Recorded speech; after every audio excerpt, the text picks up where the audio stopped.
Eminem, también conocido como Slim Shady, también conocido como Marshall Bruce Mathers III. Superviviente, estrella del rap, padre, actor, delincuente, monstruo mediático, la voz de una generación. Se ha convertido en el intérprete y compositor de rap más controvertido, un artista que ha logrado que su provocadora imagen y oscuros ritos lleguen a la cada vez más desencantada juventud americana y cuyos múltiples personajes han hipnotizado al público de todo el mundo. Nacido en un hogar desestructurado, su arte bebe de su pasado, que nutre su manera de entender el mundo y su creatividad. Sus letras son su vida, su leyenda, su alter ego y su terapia. Para entender su música, debemos primero entender su vida y el mundo en el que creció.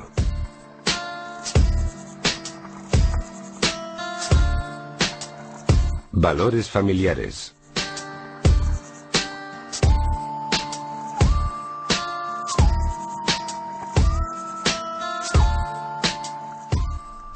Yo nací en Highland, Kansas. Mi madre dejó a mi padre cuando yo tenía unos 9 meses y me trajo a St. Joseph's, Missouri, donde me dejó al cargo de una abuela alcohólica y maltratadora. St. Joseph, Missouri, es un pueblo tranquilo de clase trabajadora. Aquí creció Betty, la abuela de Marshall. Aquí creció también Debbie, su madre. Un lugar manchado por los efectos del alcoholismo, los malos tratos y la inestabilidad. Los problemas en la vida familiar de Marshall empezaron mucho antes de su nacimiento. Las consecuencias de tantas generaciones de malos tratos fueron perpetuadas por su bisabuela, incluso en su lecho de muerte.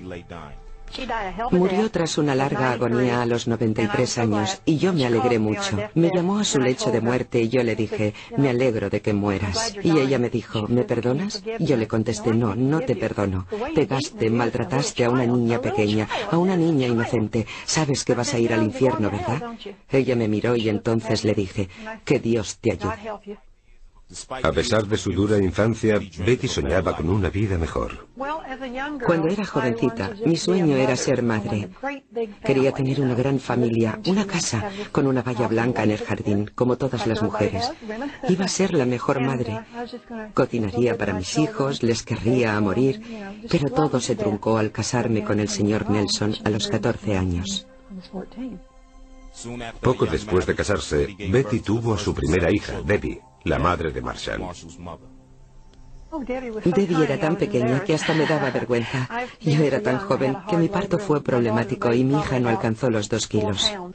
Si hubiese que hacer un dibujo de las relaciones de la familia Mathers, de la familia Nelson, serían perros y gatos metidos en un saco. Son un clan. Es gente muy dura, de campo, aunque muy unida, menos cuando se pelean. Se moría de ganas de tener un hermanito.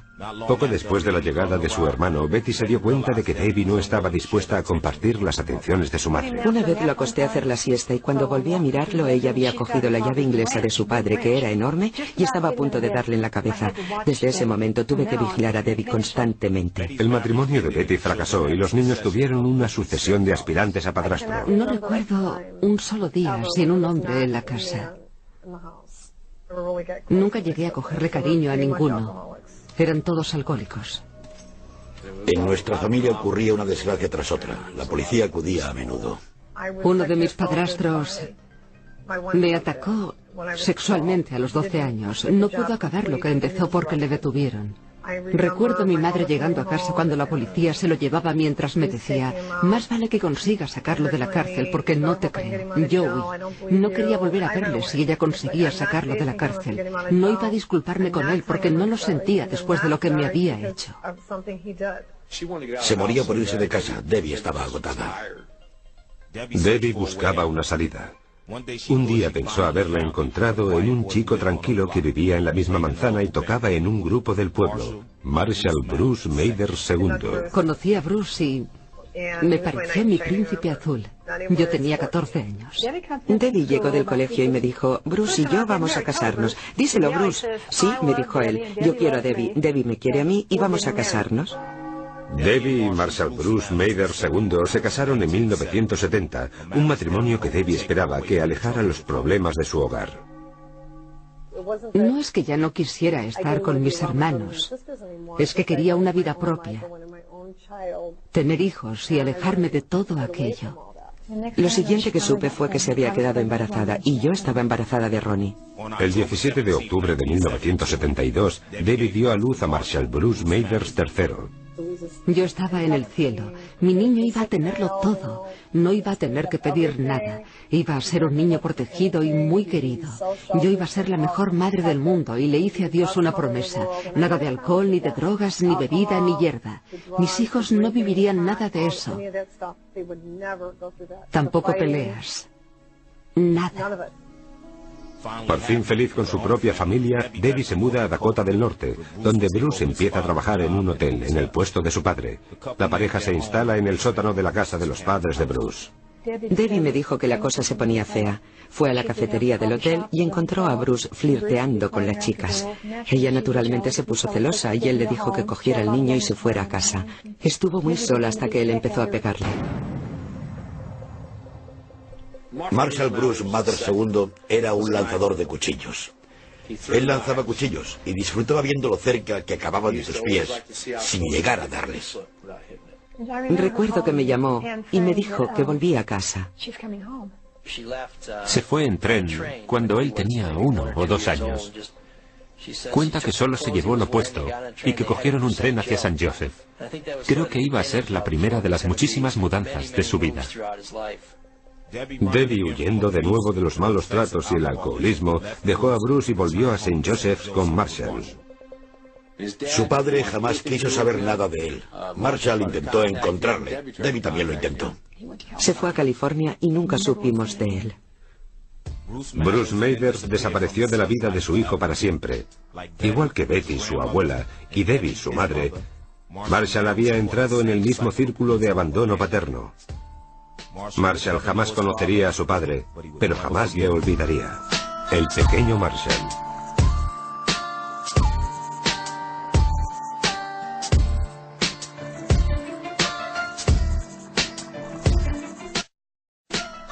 La primera vez que dejé a su padre y volví a Missouri, nos instalamos en un piso de una sola habitación.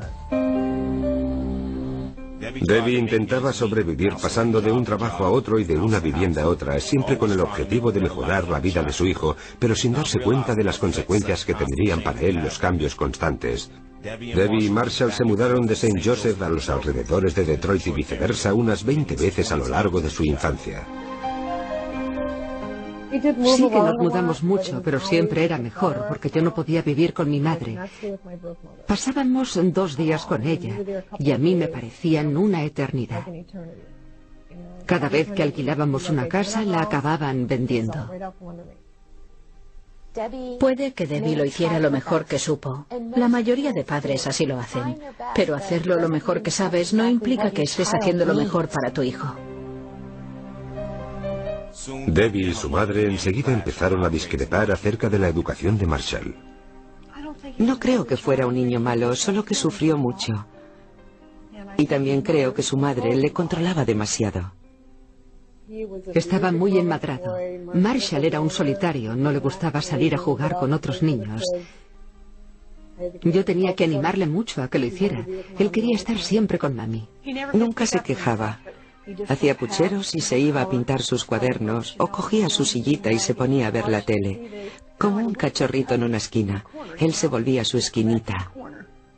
Una de sus grandes carencias afectivas llegó de la mano del abandono de su padre. Tenía algún pariente como su tío Todd, que tal vez supuso lo más parecido para él a una figura paterna. Yo le protegía. Me lo llevaba a pescar, intentaba enseñarle a ser un hombre. Le hablaba de la homosexualidad y me aseguraba de que supiera que los chicos debían ir con las chicas y viceversa. Todo ese tipo de cosas. Se mudaron muchas veces, lo cual no le dio mucha estabilidad. Fue una de las experiencias que seguramente le llevaron a pensar, ¿es el mundo un lugar seguro? ¿Es un lugar bueno? En mitad de todo este caos, Marshall empezó a encontrar en la música un medio de expresión. Marshall estaba rodeado de música constantemente. Cuando estaba en mi barriga yo le cantaba. Colocaba altavoces por toda la casa. Él siempre se sentaba apoyado en la pared, canturreaba y se balanceaba adelante y atrás. Todo el tiempo. En el asiento trasero del coche, en el sofá, si sonaba música, él hacía esto. Los maestros me decían que tenía algún retraso, que se balanceaba constantemente y que debía quedarse quieto. Empezaba a hacer esto, a veces con mucha furia.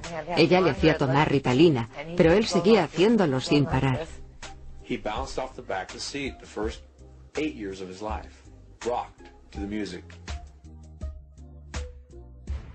Cuando fue un poco mayor, Marshall encontró una vía de escape en el mundo fantástico de los superhéroes y los cómics. Quería actuar como personajes de dibujos animados. Y yo le dejaba. Entrabas en su cuarto y le encontrabas con el castillo de Grayskull o viendo dibujos. Se entretenía solo. Durante años solo se tuvo a sí mismo. A él le gustaba.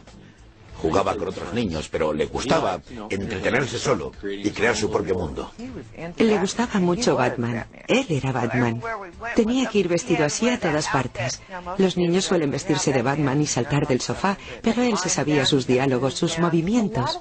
Muchas veces, cuando los niños sienten que les faltan cosas o se sienten rechazados, necesitan sentirse grandes, poderosos y fuertes. Y pueden sentirse grandes, poderosos y fuertes, sintiéndose superhéroes, Batman o Superman, porque entonces tienen superpoderes. Les ayuda a sentirse mejor, a pensar, tal vez no sea tan débil, tal vez no me estén tratando tan mal, puede que el mundo no sea un lugar tan terrible porque puedo ser He-Man. La manifestación de las habilidades artísticas de Marshall supuso un remanso de paz ante el caos que le rodeaba. A Marshall le encantaba dibujar. Yo discutía mucho con los profesores porque no se creían que sus dibujos fueran creaciones suyas. Así que yo les decía, háganle dibujar algo, que se siente y dibuje. Díganle qué quieren que dibuje, porque podía dibujar cualquier cosa. Debbie y Marshall seguían mudándose y él cambiaba de escuela cada 2 o 3 meses. Siempre era el nuevo, y si volvía a alguna escuela en la que ya había estado, solía ir atrasado, así que sus compañeros tampoco le conocían. Siempre debía empezar de cero. Habla mucho de esta infancia nómada en sus canciones, de esta vida en movimiento, en constante mudanza. Ronnie, el hijo de Betty y hermano de Debbie, era tan solo 2 meses mayor que Marshall. Mientras Betty y Debbie discutían sobre su educación, los 2 niños se unían cada vez más. Cuando juntábamos los carritos, se comunicaban, hacían ruidos, ya se querían. Cuando estaban juntos, aquello era para verlo. No sabías quién era quién. Tenían el mismo color de pelo, la misma altura, y cuando hablaban, sonaba igual. Yo les animaba a reír, bailar y sentirse felices. Eran un equipo. Yo no quería a mi madre cerca de Marshall.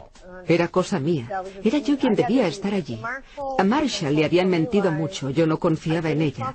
La negligencia, los gritos, las peleas, mis padrastros bebiendo. Yo no quería que estuviera cerca de nada de eso.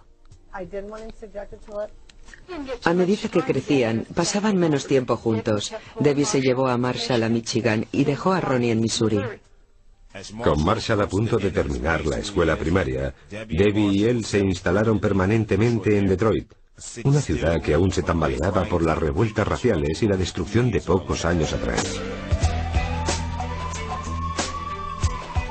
Había mucha tensión, entonces tensión racial. La ciudad estaba inmersa en tal caos que acudió la Guardia Nacional.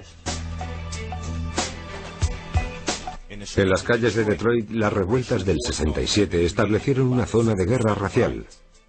Marshall se encontró justo en medio. Siempre vivieron en barrios situados a un paso del gueto. En Detroit, Marshall siempre fue uno de los pocos niños blancos en escuelas predominantemente negras. El barrio en el que creció Eminem es especialmente interesante porque seguía habiendo casas habitadas, pero apenas a una calle de las afueras. Aquello había acabado siendo un barrio en el que la gente había ido llenando los huecos. Casi como cangrejos ermitaños, encontraban un refugio que les iba bien y que podían pagar. Se mudaban y así por fin se convertían en propietarios. Al otro lado de la calle, muy cerca de allí, estaba la gente a la que habían echado, los que sentían no haber podido elegir, los que habían desalojado, así que había mucho resentimiento, mucha tensión en esa octava milla. A los 9 años en el colegio Dort Elementary de Roseville, Michigan, Marshall sufrió meses de acoso constante por parte de un estudiante mayor que él, llamado DeAngelo Bailey. Sus agresiones tocaron techo en enero de 1982, cuando Bailey acorraló a Marshall en los lavabos y le dejó inconsciente golpeándole con un objeto pesado. Nadie notó su ausencia en las clases y le encontraron inconsciente y sangrando horas después. Fue una pesadilla. Cuando mi hijo no salió del colegio, cuando el colegio lo negó todo, cuando negaron que mi niño estaba sobre un charco de sangre en los lavabos, y cuando le encontré allí y le llevé a la furgoneta con los profesores y el director diciendo: tenemos muy poco personal y no nos hemos dado cuenta de su ausencia. Nadie sabía cuánto tiempo llevaba allí. A mí lo que más me preocupaba era que le atendieran rápido, porque cuando encontré a mi hijo, estaba tendido en el suelo, teniendo un ataque.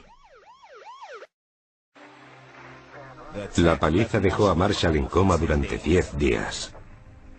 Rogué a Dios que salvara a mi hijo. Era hijo único y le dije a Dios que si había cometido errores en mi vida, que me llevara a mí, no a mi hijo. Me dijeron que no tenía esperanzas para él. 4 médicos. 4 días, 21 médicos. Una vez fuera del coma, la recuperación de Marshall sería larga. Iba a tener que aprender de nuevo sus funciones motoras básicas, además de sufrir dolores de cabeza, pérdida de visión y oído, pesadillas y náuseas. Mis facturas médicas sobrepasaban los $150.000. Tuve que dejar de trabajar para cuidar de él. Fue insoportable. Las lesiones en el cráneo pueden cambiarte la vida. Cuando tienes lesiones cerebrales, las consecuencias pueden prolongarse mucho en el tiempo. Yo tuve un paciente hace muchos años muy dócil y bueno, que tras una lesión craneal se volvió violento y agresivo. Marshall tardó 1 año en recuperarse. Tuve que dedicarle mucho tiempo enseñándole hasta atarse los zapatos. Se convirtió casi en un bebé. La medicación que le recetaron, Depicane, Dilantina, Lopresor, le convertía en un zombi. Yo no quería verlo hecho un zombi. No creía en ella, así que se la retiré.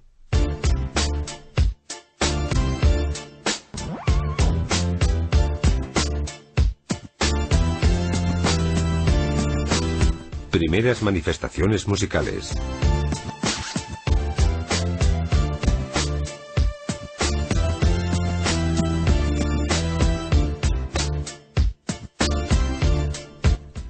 Viene del lado de mi abuela. Ella rapeó toda su vida. Lo llamaba rimar. Contaba que cuando era niña en Alabama, recordaba a su madre trabajando en los campos de algodón, porque había blancos trabajando codo con los negros en los campos de algodón. Y ellas creaban rimas y canciones para distraerse. El padre de Marshall tocaba en un grupo y cuando nos mudamos a Molston, entró en un grupo del club State Line. Después yo misma entré en un grupo al volver a Missouri llamado Run the Satellites and the Daddy Warbacks, en el que hacía coros. Yo toco la guitarra y el piano y compongo. A Marshall le encantaba la música. Su primer concierto fue el de los Talking Heads. Ronnie tocaba la batería y Marshall también lo intentó. Ronnie tenía talento, pero ni mucho menos como mi nieto Marshall. Ronnie siempre estaba cuando era pequeño. Le compré un equipo, un loro de juguete, y él se lo ponía a todo volumen y no paraba de bailar. Ronnie, el tío de Eminem de su misma edad, tiene buena parte del mérito de haberle inculcado la pasión por el rap. En 1981, Ronnie le mostró a Marshall un tema que le cambiaría la vida. Era Reckless, una canción de Ice-T de la banda sonora de la película Breaking. Fue el primer rap que oyó Marshall. Se llevó la cinta de su tío Ronnie y la escuchó una y otra vez. Empezó a bailar breakdance en Missouri y me hacía aguantar un cartel que había hecho él. Un gran cartel de cartón que debía colgarme del cuello que decía breakdance 25 centavos por mirar. Podía pasarse horas dando vueltas sobre su cabeza. Parecía que se le fuera a gastar. Le recuerdo sentado en su habitación durante horas. Fundamentalmente se sentaba a tocar los mismos ritmos una y otra vez y a escribir. Me despertaba a las 3 de la mañana y me decía, mamá, ¿esto significa algo? ¿Esto rima? Por favor, ayúdame a encontrar esto. Y cogíamos el diccionario. Sí, es una palabra. ¿Y qué significa? Él y mi hermano Ronnie se grababan en cintas y actuaban como si tuvieran público. Así que cuando se metió en la música, hizo aparición su sentido del ritmo. Los dos juntos, como si les estuviera viendo. Ronnie venía por este lado con un bafle y Marshall por el otro y se encontraban aquí delante. Iban a ser grandes cantantes y raperos. Los dos decían que llegarían lejos y que saldrían en películas rapeando y cantando. Es como si les estuviera viendo. A veces recordarlo es maravilloso y otras me hace llorar. La influencia de Ice-T sobre Marshall iba a necesitar de mucha fuerza ante los cambios que se avecinaban en su vida.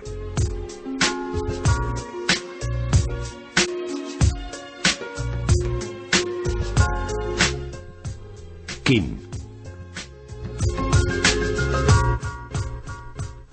La última niña que Debbie Mathers acogió, Kimberly Scott, entró en la vida de Marshall en 1988, cuando ella tenía tan solo 13 años. Yo siempre estaba de guardia los fines de semana para atender a los niños que dejaban en la asistencia social del estado de Michigan. Marshall tenía muchos celos de los demás niños. Nos sentábamos en círculo y hablábamos. Si alguien tenía un problema, lo contaba. Él salía corriendo porque decía que yo prefería estar con ellos que con él. Yo le decía que no, que volviera.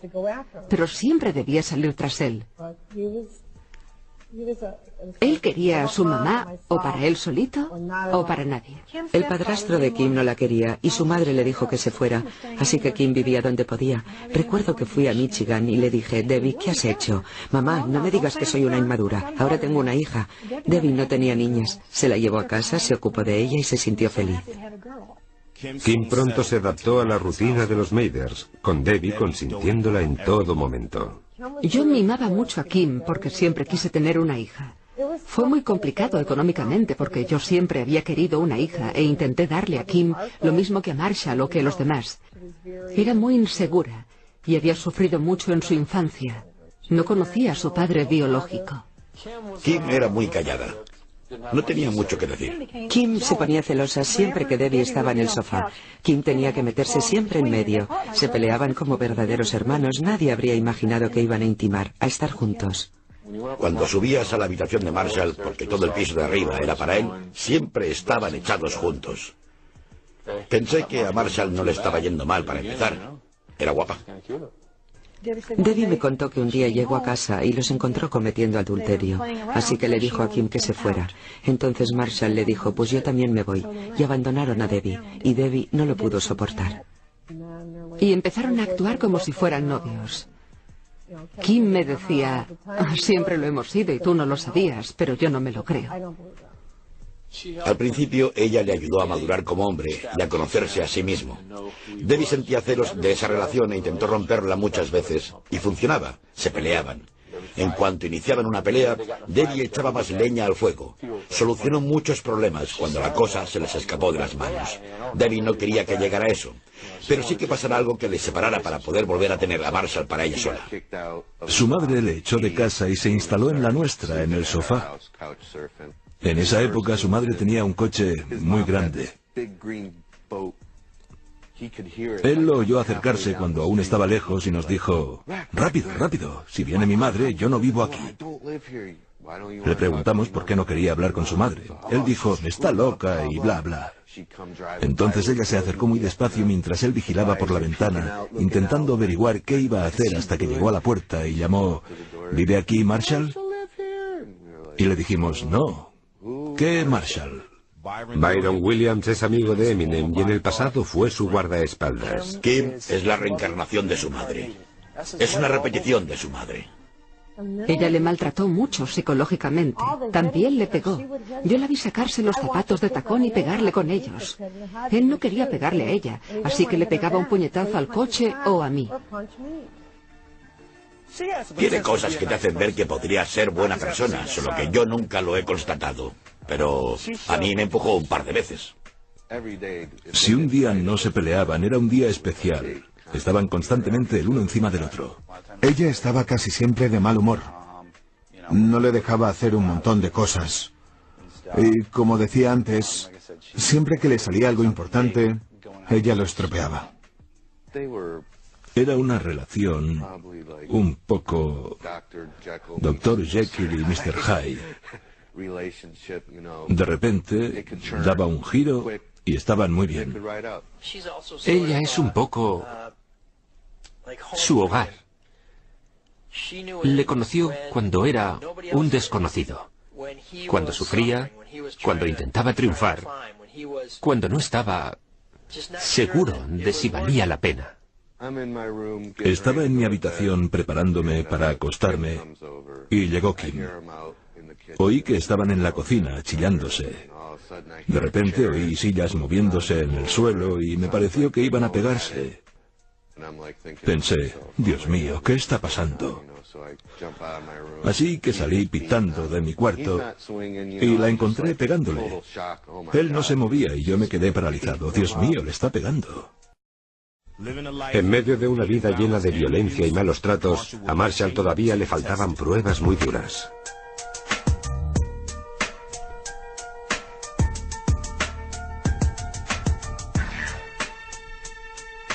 El nacimiento de un artista.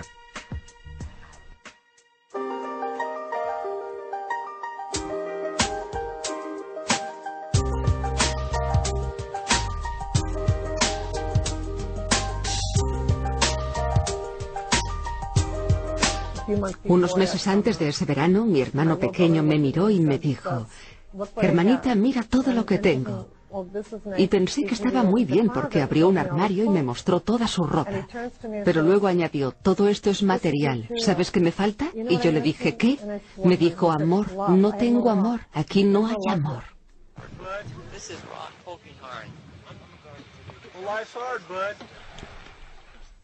El 14 de diciembre de 1991, Ronnie Polkingham se suicidó de un disparo en la cabeza. Ronnie estaba abatido tras una ruptura sentimental. Destrozado por la muerte de Ronnie, Marshall no acudió a su funeral.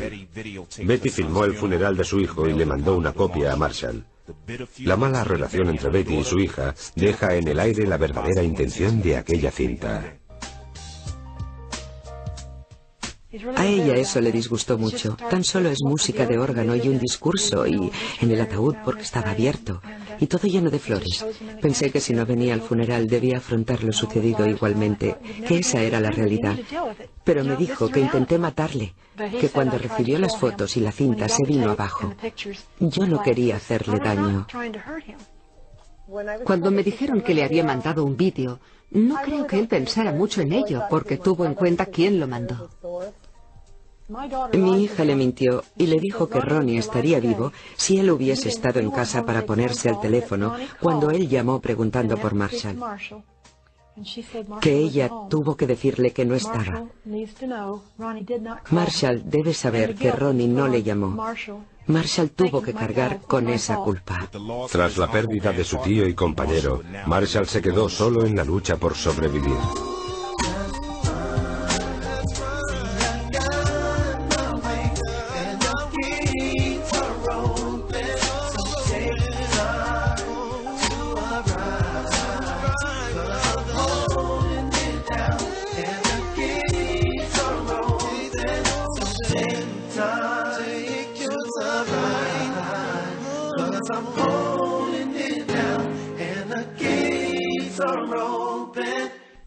Sus malos resultados escolares le dejaban con muchas menos salidas.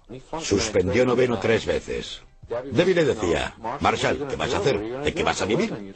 Estaba muy preocupada por él porque no tenía a nadie. Estaba muy preocupada por el futuro del chaval. Impávido ante las preocupaciones de su madre, Marshall empezó a centrarse en su sueño compartido con Ronnie y a practicar el rap. En esos momentos, las letras de los temas rap tenían mensajes contestatarios contra las políticas raciales y trataban también de la vida en el gueto. Los primeros raperos como Public Enemy, Ice-T y NWA empezaron a influir e inspirar a Marshall y sus amigos.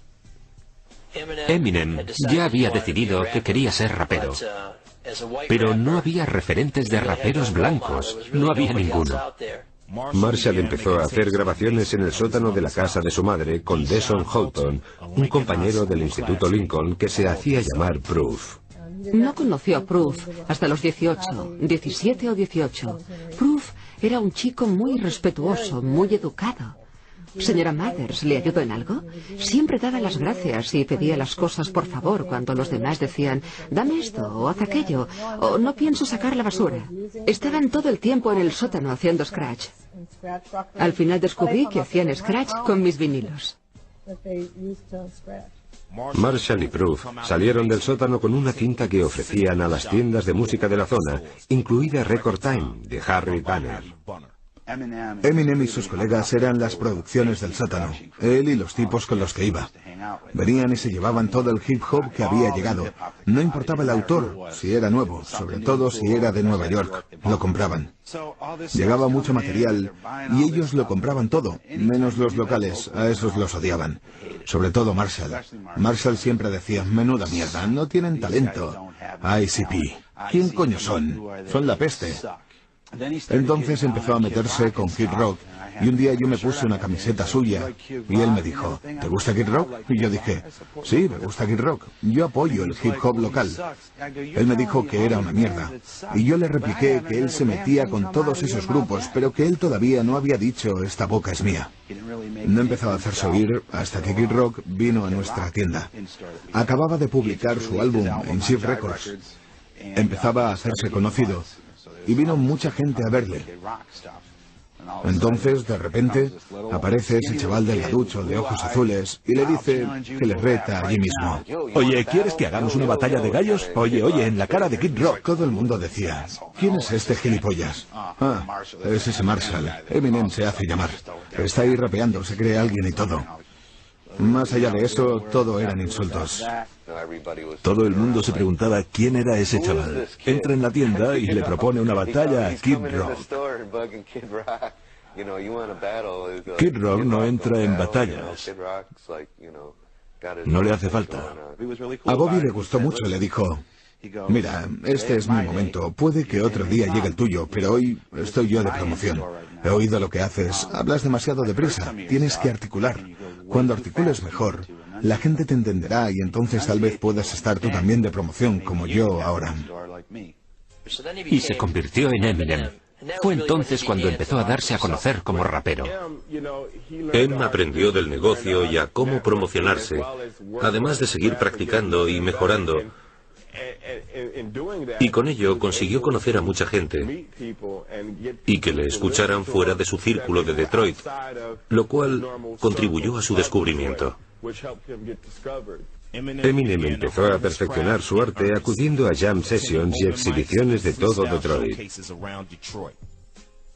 Sin embargo, estaba a punto de toparse con la mayor prueba de su juventud. Kim se quedó embarazada. Llegó y me dijo, tío, acabo de enterarme de que Kim está embarazada. Voy a ser padre. ¿Cómo voy a conseguir una casa? Cobro muy poco. Hayley Gate Scott nació el día de Navidad, el 25 de diciembre de 1995. Tras el nacimiento de Hayley, todo pareció irse a la mierda. Utilizaban el bebé como arma contra Marshall. Pero en lugar de emular a su padre y a su abuelo, el nacimiento de Hayley hizo que Eminem se centrara.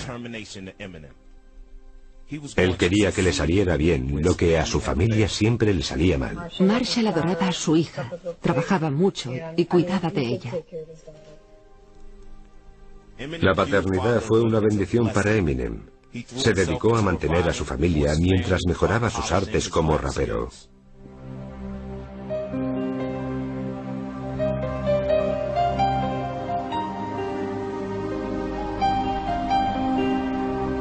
Trabajo basura.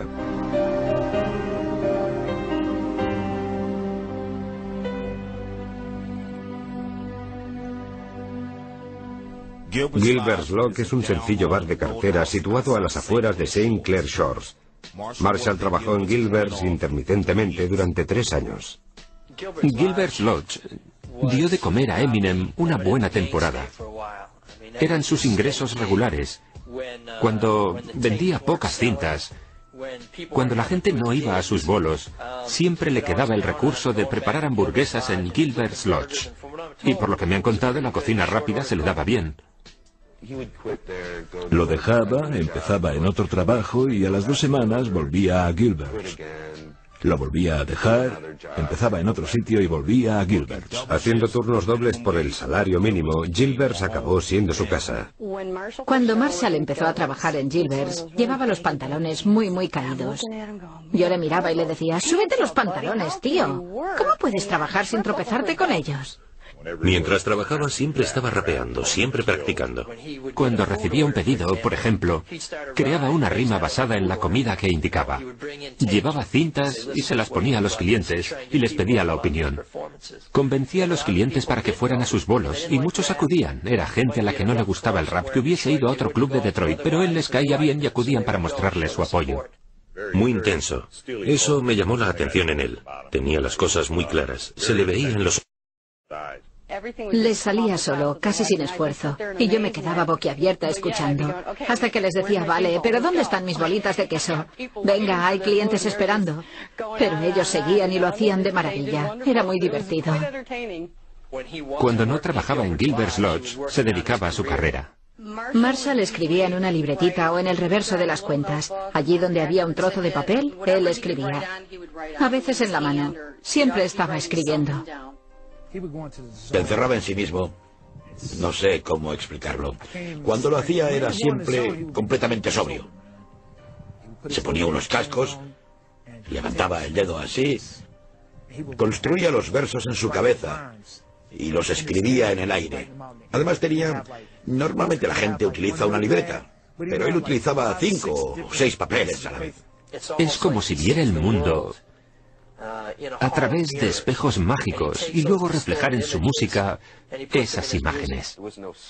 No existía ninguna escuela de hip hop a la que acudir que te enseñara cómo debías hacerlo. Escribía una página entera por delante y por detrás con su letra minúscula que había que leer con lupa porque su letra era realmente pequeña. Escribía en 3 columnas y entonces iba bajando y comprobando que todas las palabras rimaban. Y si no rimaban del todo, pero podía hacer que rimaran, las escribía en la siguiente columna. Y después cogía esas palabras y las asociaba. Era como un rompecabezas. Se sentaba en la mesa con un tema que le gustaba y lo ponía entero. Y luego lo rebobinaba. Y lo volvía a rebobinar. Y seguía escribiendo. Se metía en la cabina, se sentaba, componía y lo escuchaba. A todo volumen.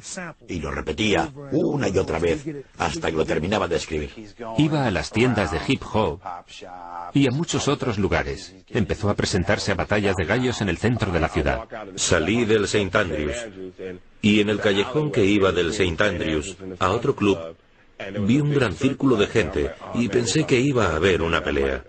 Entonces me acerqué y me di cuenta de que era una batalla de gallos de hip hop. Para ganar reputación como rapero, Eminem empezó a participar en batallas de rap en varios locales de hip hop de Detroit. St. Andrews Hall es una iglesia convertida en un conocido club de hip hop del centro de Detroit. Al sótano lo llamaban el refugio, la prueba de fuego para los artistas de Detroit. Estar en el shelter es como estar en el sótano de casa de tu madre celebrando una fiesta con tus amigos. Todo el mundo se conoce. La música vibra y los MCs rapean mientras todo el mundo les escucha prestando atención a todas sus palabras.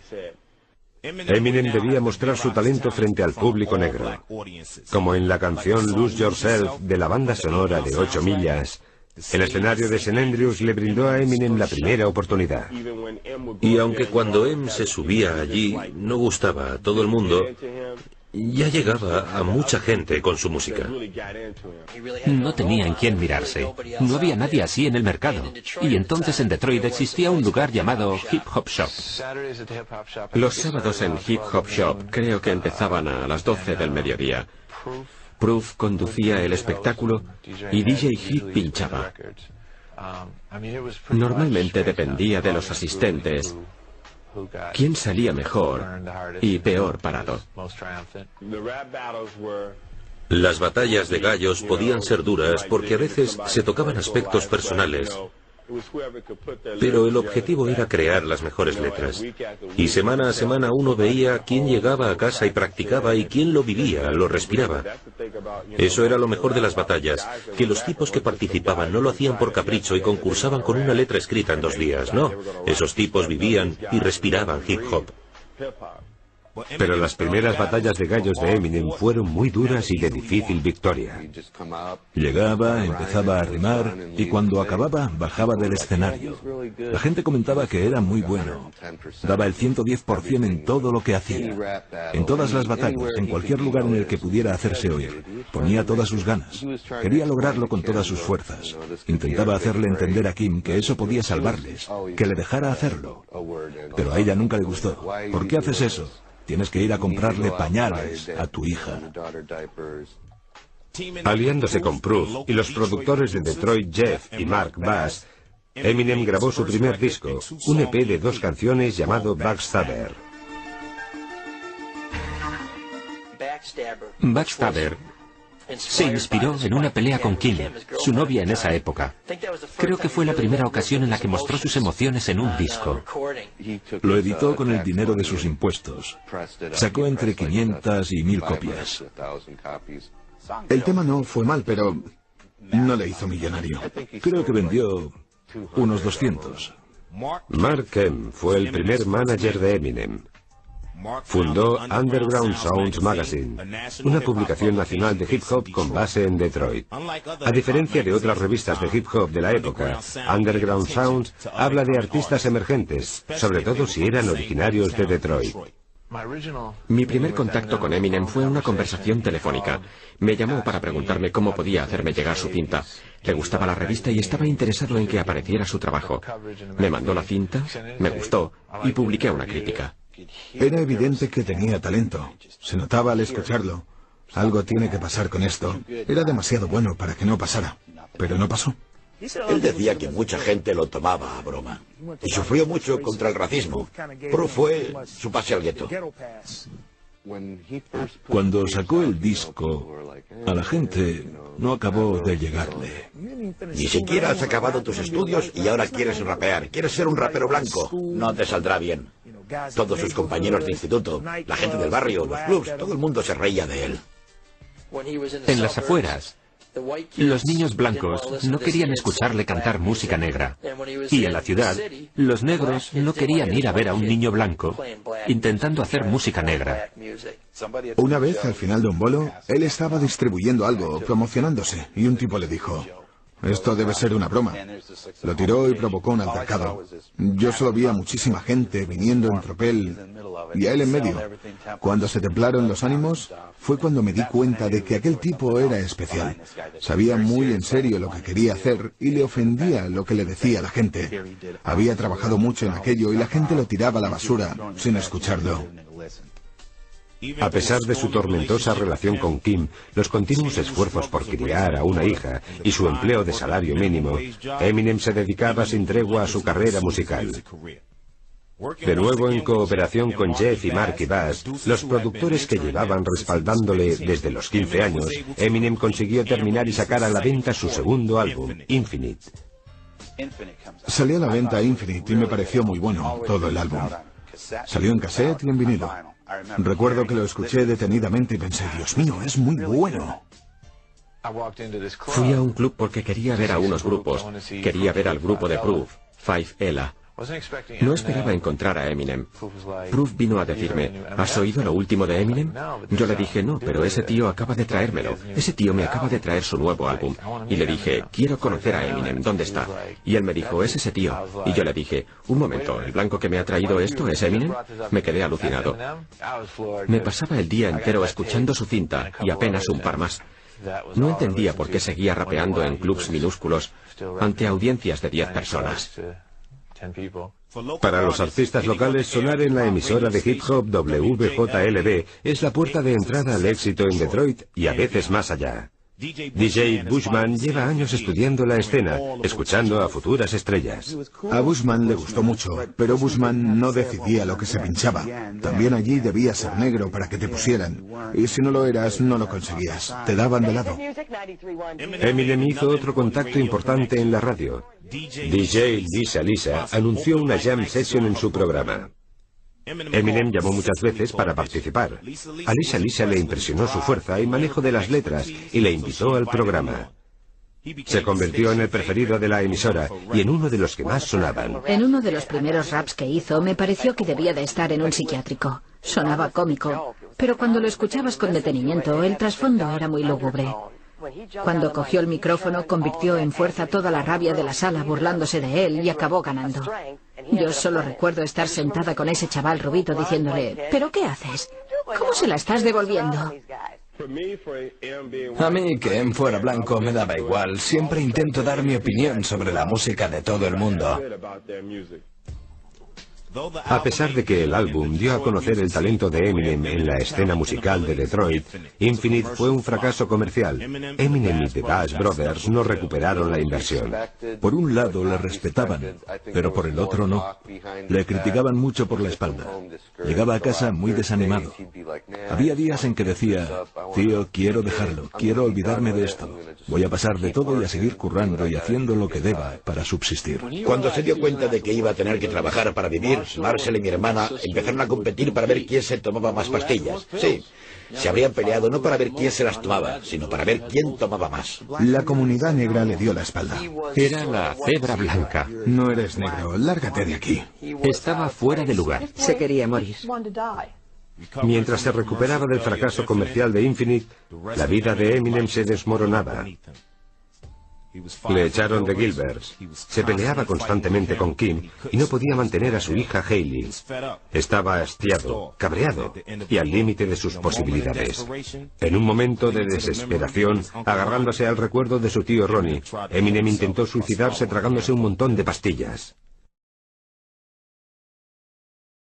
De las sombras del intento de suicidio de Eminem surgió una inspiración renovada que le permitió encontrar la voz que necesitaba para triunfar como artista.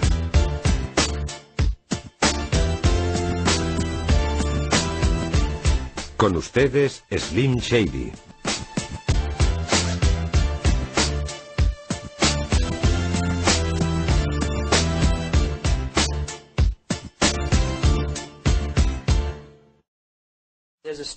Yo he oído que un día, hablando con Beautiful of Rhymes, otro rapero de Detroit le dijo, no estoy consiguiendo nada, así que estoy pensando en hacer algo diferente. Nosotros le decíamos que necesitaba algo distinto, una nueva imagen. Enmascaró su identidad, porque no sabía quién ser.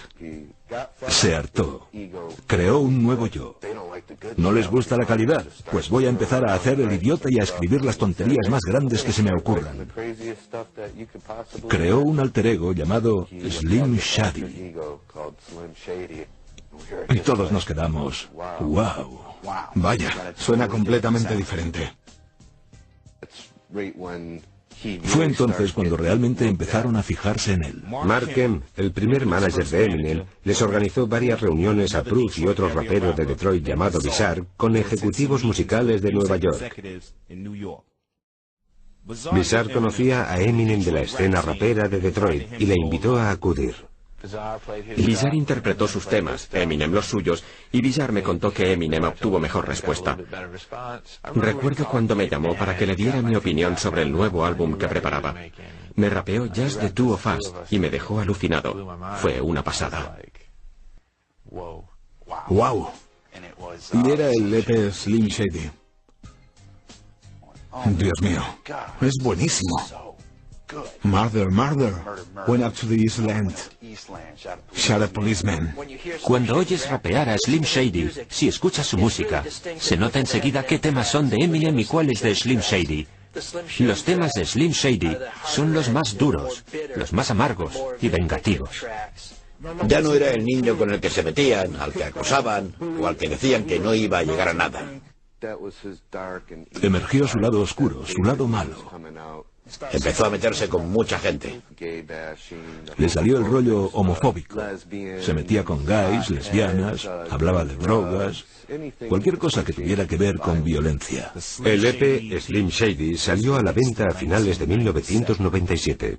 Cuando salió, la cosa se puso seria. La gente pasó de Infinite porque sonaba lo de siempre. Con este EP nació Slim Shady. Y la respuesta fue muy positiva. Le permitió deshacerse de muchas de sus frustraciones. Íbamos haciendo cosas. Vendíamos cintas en varias tiendas y nos iban saliendo bolos. La cinta se iba vendiendo y sabíamos que ahí había potencial. Las ventas del EP Slim Shady demostraron que Eminem estaba listo para pasar al siguiente nivel. Scribble Jam es un festival de arte urbano que celebra el estilo de vida hip hopero. Este acontecimiento veraniego es una reunión de futuros MCs, grafiteros, DJs y b-boys. A pesar de los progresos musicales, la vida familiar de Eminem seguía siendo un caos. Tuve que convencer a Eminem. Él decía que no tenía dinero y yo le dije que no se preocupara, que yo cubriría los gastos, que solo debía hacerse un hueco para acudir. Tenía un vuelo la noche anterior, así que debían de ser las 3 o las 4 de la mañana cuando salimos hacia Cincinnati. Slim Shady compitió en el Scribble Jam de 1997. Era una gran oportunidad para que su nuevo personaje exhibiera su estilo y habilidades adquiridas en la calle en aquellas batallas de gallos ante un público mucho más numeroso y por fin fuera de Detroit.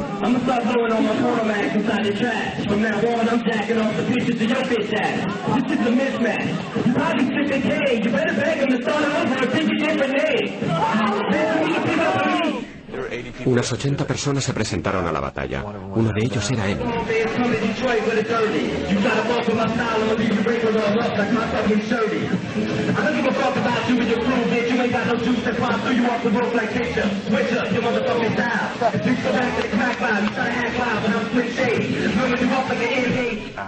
De entre 80 consiguió quedar en segunda posición. Le venció un tipo llamado Juice.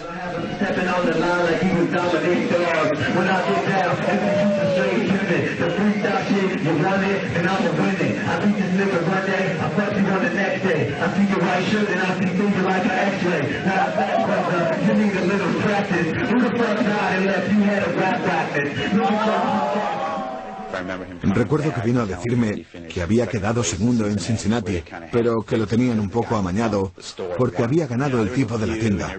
Hubo una gran batalla y todo el mundo decía, ha ganado el blanco, ha ganado el blanco. Ganó el otro, pero debió ganar él. Estaba un poco frustrado, pero emocionado porque sabía que merecía haber ganado. Pero acabó en segundo lugar y me dijo que lo conseguiría. Solo le faltaba un paso. Hiciera lo que hiciera o fuera donde fuera, todo el mundo le decía que iba a triunfar. ¿Qué tiempo al tiempo? A pesar de que el segundo puesto del Scribble Jam llevó el nombre de Eminem y de Slim Shady más allá de las calles de Detroit, aquello no conllevó beneficios económicos inmediatos. Eminem volvió a casa y la encontró vacía. Kim y Hailey, como las generaciones anteriores de su familia, le dejaron para irse a vivir con unos parientes a Warren, Michigan, un suburbio de Detroit. El nuevo Slim Shady volvió a ser el viejo Eminem que dormía en sofás ajenos. Finalmente acabó en el lugar que llevaba años esforzándose por evitar. Era un tipo que cuando lo consiguió ya tenía 20 y muchos años y aún vivía con su madre, a pesar de tener novia y una hija. En una conferencia de la industria musical en Detroit, Mark Kemp fue a hablar con Wendy Day, una agente muy influyente de la industria musical, y le dio el EP Slim Shady. Le dije, voy a darte algo a lo que quiero que prestes mucha atención. Te voy a dar una cinta de un tipo llamado Eminem. Es blanco, pero te va a encantar. Aunque reacia de entrada, Wendy acabó rindiéndose ante su dominio de las palabras, su ritmo y el personaje de Slim Shady. Estaba organizando un espectáculo junto a una revista de Los Ángeles llamada Rap Sheet. Estaba organizando con ellos las Olimpiadas del Rap. Los equipos iban a competir en diferentes modalidades, contando historias o sacando objetos de un sombrero. Me dijo que estaban formando un equipo y que quería que Eminem fuera uno de los miembros. Tenía a Thurston Yowell III y a Juice. Quería también a Em. Le dije a Eminem que debía hacerlo, que era importante. Le hizo volar. Le compré un billete y allí fue. En las Olimpiadas del Rap, Eminem volvió a quedar segundo frente al mismo rapero, Juice. Aún así, ese viaje a Los Ángeles trajo consecuencias mucho más importantes. Cuando Eminem fue a Los Ángeles, era básicamente alguien que había ganado a los raperos locales y así adquirido algo de fama en la región. Pero las Olimpiadas del Rap supusieron la ocasión de ser visto por mucha más gente. Una emisora de radio de Los Ángeles invitó a Eminem a un programa y las ondas se iluminaron. Los versos que Eminem rapeó sacudieron a la audiencia. Me encontré a un tipo de Interscope y le di su cinta. Todo por lo que Eminem había trabajado, la materialización de sus luchas, de su perseverancia, de sus lágrimas, estaba en aquella cinta, el EP Slim Shady. Y por fin había llegado a buen recaudo. Mientras las cintas de Eminem circulaban por Interscope, volvió a hacer aparición en el mismo programa de radio de Los Ángeles. No solo gustó en general, también llamó la atención de Dr. Dre. Y Dr. Dre, para cuando llegó a Detroit, estaba dispuesto a lanzarlo al estrellato. Dr. Dre es uno de los productores de rap más influyentes. En 1992 fundó Death Row Records con Suge Knight. Además lanzó las carreras de Snoop Dogg y Tupac, entre otros. Poco después de escuchar el EP Slim Shady, Eminem firmó un contrato discográfico con el sello del Dr. Dre, Aftermath Records. Después de meses de grabación, el LP Slim Shady salió a la venta de la mano de Aftermath e Interscope Records. Los resultados fueron inmediatos. Cuando salió el single de su primer álbum, Hi, My Name Is, fue pasando de boca en boca. Le hicimos venir a firmar discos y vinieron 1000 personas. No paraba de firmar. Al final le dijeron, ya no puedes firmar más, se acabó. Llevas aquí 3 o 4 horas sin parar de firmar. Fue entonces cuando me di cuenta de que ese ya no era el chico que venía a hablar conmigo a la tienda. Tal vez nunca más volvería aquí. Cuando Eminem empezó a triunfar, todavía había en algunas cabinas telefónicas y en algunos muros cercanos a garitos de conciertos restos de pósters de Eminem, la mayoría pegados por el propio Eminem. La fama de Eminem llegó como un rayo.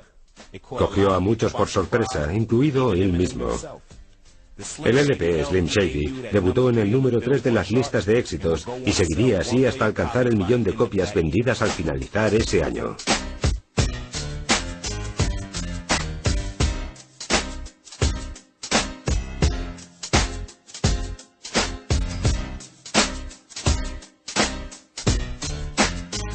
Epílogo.